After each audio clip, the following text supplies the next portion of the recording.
এখানে প্রকৃতি দিয়েই ভিডিওটা শুরু করেছিলাম, কারণ বাড়ি থেকে ফিরছিলাম শ্বশুরবাড়িতে অনেক দিন পর লম্বা ছুটি কাটিয়ে। তো বাড়িতে বেরোনোর সময় ভিডিওটা অন করতে পারিনি ক্যামেরাটা, কারণ মা তো মন খারাপ হবেই, কারণ অনেক দিন থাকলাম আর অনেক দিন পর গিয়েও ছিলাম। তো তারপরে টোটো করে চলে যাচ্ছিলাম স্টেশনের দিকে, কারণ আমাদের ট্রেন ছিল খুব তাড়াতাড়ি। তো খাওয়া দাওয়া করেই বেরিয়েছিলাম, কারণ বাড়িতে এসে আবার রান্না করতে পারা সকালে এসে একটু প্রবলেমই হয়ে যায়, তাই খাওয়া দাওয়া করে আসি যাতে রাত্রে কিনে বা হয়তো কিছু একটু বানিয়ে খেয়ে নেওয়া যায়।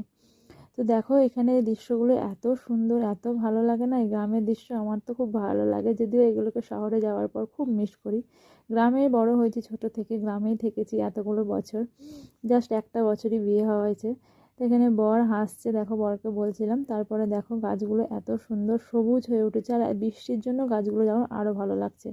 আর সেদিন ছিল দ্বাদশী, সেদিনও দেখো মায়ের বিসর্জন চলছিল, আর মায়ের এই মূর্তিটা আমার তো খুব ভালো লাগলো।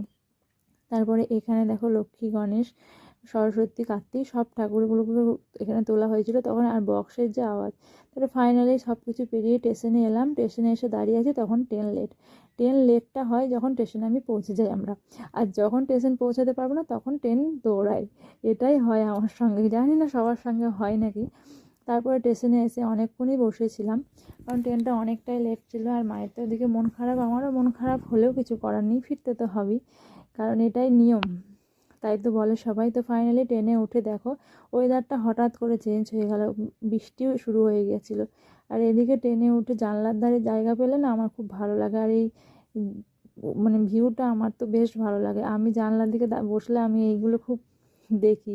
তারপরে নিজেও এখানে বসেছিলাম, একা একা একটু ভিডিও করছিলাম, ভালো লাগছিল না কিছু, আর বাইরের প্রকৃতিটাকে দেখছিলাম, আর ভাবছিলাম যে আবার কবে ফিরবো নিজের গ্রামে। জানি না, আমি হয়তো খুব তাড়াতাড়ি ফিরবো, কারণ সামনেই তো ভাইফোঁটা। আর ভিডিওটা দেখো অনেক দেরিতে পোস্ট করলাম। তো ফাইনালি বাড়ি ফিরেছি, এখন সব কিছু বেডশিট সব কিছু চেঞ্জ করতে হবে, জাস্ট বসেছি একটু, কারণ অনেকটা লং জার্নি হয়, 3 ঘন্টা জার্নি করে আসার পর খুব খারাপই লাগে শরীরটা। তারপরে বরমশাইকে বললাম আজকে আর কিছু বানাতে পারবো না, তুমি কিছু একটা নিয়ে এসো। তো বরমশাই ধোসা নিয়ে এসেছিলো, এটা খেয়েই সেদিনের রাতটা কাটিয়েছিলাম। তো তোমাদের ভিডিওটা কেমন লাগলো অবশ্যই কমেন্ট করে জানিও। তো দেখা হচ্ছে আবার নেক্সট ভিডিওতে। তো এখনকার মতো টাটা। আর ধোসা খেতে কারা কারা ভালোবাসো অবশ্যই কমেন্ট করে জানিও।